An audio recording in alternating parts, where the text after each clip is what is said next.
अब है next question exercise 9.1 का question number 6. A 1.5 meter tall boy is standing at some distance from 30-meter tall building. The angle of the elevation from his eyes to the top of the building increase from 30 to 60 degree as he walks towards the building. Find the distance he walks towards the building. तो इस question में क्या है कि एक यहाँ पे 30 metre tall building है. एक मान लो ये यहाँ पे 30 मीटर टॉल बिल्डिंग है, इसको नाम दे देते हैं OA. ये 30 मीटर टॉल बिल्डिंग है और यहाँ पे कोई पॉइंट होगा, यहाँ पे एक 1.5 मीटर टॉल बॉय खड़ा हो रखा है यहाँ पे. तो यहाँ से जो इसका आंखों से एंगल ऑफ एलिवेशन बन रहा होगा, ये कितने मीटर है, 1.5 मीटर टॉल. तो यहाँ से जब इस ऊपर टॉप को देख रहा है ये, तो ये वाला जो एंगल ऑफ एलिवेशन है ये वाला, ये कितने डिग्री का बन रहा है इसका, 30 डिग्री का. ये अब ये थोड़ा आगे चलता है, यहाँ पे पहुँच जाता है ये 1.5 मीटर टॉल बॉय जो है अब यहाँ पे आया ये. और अब जो एंगल ऑफ एलिवेशन है अब ये चेंज हो गया, ये हो गया अब 60 डिग्री का. यहाँ से जो ये वाला एंगल है ये 60 डिग्री का हो गया. तो हमें ये बताना है कि ये डिस्टेंस कितना चला इसने. तो मान लो यहाँ पे OA हो गया, ये BC है यहाँ पे B और यहाँ पे C, और ये इसको ले लेते हैं D और ये E, यहाँ पे E पॉइंट है. और इसको थोड़ा और आगे बढ़ाओ, ये यहाँ पे F पॉइंट हो गया.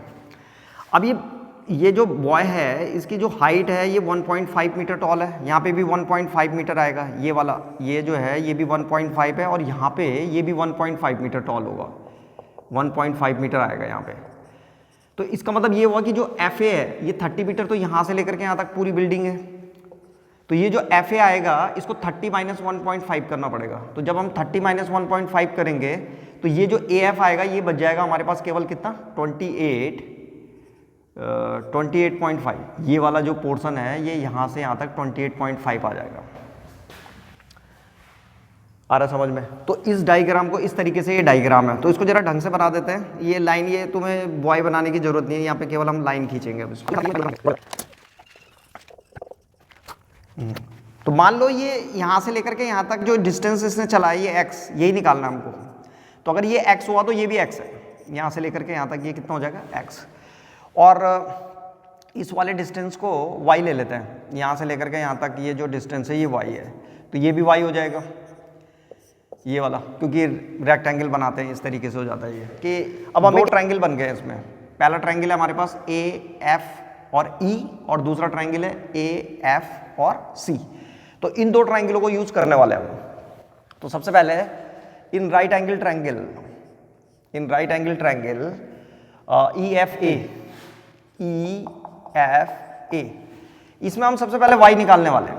तो y निकालने के लिए हमारे पास क्या क्या है, ये इस 60 के ठीक सामने वाला परपेंडिकुलर है और हमें क्या निकालना है, बेस. तो इसमें tan थीटा लगाएंगे. तो tan theta is equal to perpendicular upon base होता है. तो यहाँ पे आ जाएगा tan थीटा की जगह में है 60, tan 60 is equal to perpendicular की जगह में आ जाएगा AF, यहाँ पे लिखेंगे AF, और बेस की जगह में आ जाएगा हमारे पास EF. अब वैल्यू रख दो. tan 60 की वैल्यू होती है √3, AF की वैल्यू जो है हमारे पास दे रखी है 28.5, तो यहाँ पे 28.5 आ जाएगा अपॉन EF की वैल्यू y है, तो यहाँ पे लिख दो y. अब क्रॉस मल्टीप्लाई करेंगे, y यहाँ आ जाएगा, तो ये जाएगा y √3 इज इक्वल टू 28.5. तो हमें y की वैल्यू चाहिए, तो y is equal to 28.5 upon √3. और इसको रेशनलाइज कर देते हैं. तो रेशनलाइज करने के लिए मल्टीप्लाइड बाय √3 और यहाँ भी मल्टीप्लाइड बाय √3 कर दिया. तो y is equal to 28.5 √3 upon 3, और ये 3 से कट जाएगा. 3 9 जा 27 और 3 5 जा 15, 9.5 √3. तो y आ गया हमारे पास 9.5 √3. इसको इक्वेशन नंबर फर्स्ट बना लो. अब इस वाले ट्रायंगल पे आ जाओ, दूसरा वाला ट्रायंगल. इन ट्रायंगल AFC, यहाँ पे यहीं पे कर देता है. इन ट्रायंगल AF रखा है हमको, इसके ठीक सामने वाला परपेंडिकुलर है 28.5 और ये बेस निकालना है हमको पूरा का पूरा यहाँ से लेकर के FC.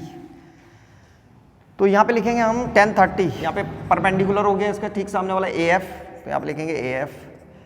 और अपॉन बेस कितना हो जाएगा हमारे पास सी एफ, तो यहाँ पे सी एफ आ जाएगा। अब 1030 की वैल्यू रखेंगे, 1030 की वैल्यू तो 1/√3 is equal to A F फिर से जो है 28.5 और सी एफ ये है सी एफ यहाँ से लेकर के सी एफ, तो सी एफ है एक्स, यहाँ से यहाँ तक एक्स और यहाँ से यहाँ तक वाई, तो एक्स प्लस वाई कर देंगे इसको, क्रॉस मल्टीप्लाई। यहाँ पे जब ये इधर आएगा तो ये हो जाएगा x plus y is equal to 28.5√3।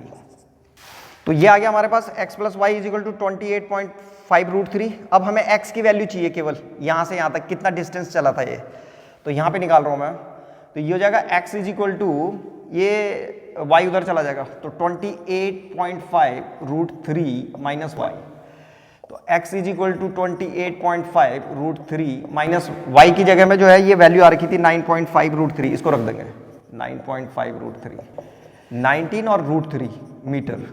इसका मतलब ये हुआ कि ये जो है यहाँ से जो डिस्टेंस है इसका B से D तक वो x था और x की वैल्यू आ गई 19√3। अगर किसी की समझ में नहीं आया कि ये कैसे करके आया 19√3, तो वो ऐसे भी कर सकता है जैसे यहाँ से इसमें √3 कॉमन लो, √3 बाहर आ जाएगा तो यहाँ से बचेगा 28.5 माइनस 9.5, फिर जो है यहाँ पे √3 और 28.5 में से 9.5 को माइनस करेंगे तो 19 आ जाएगा, तब भी जो है 19√3 मीटर। इस तरीके से कर सकते हैं इसको।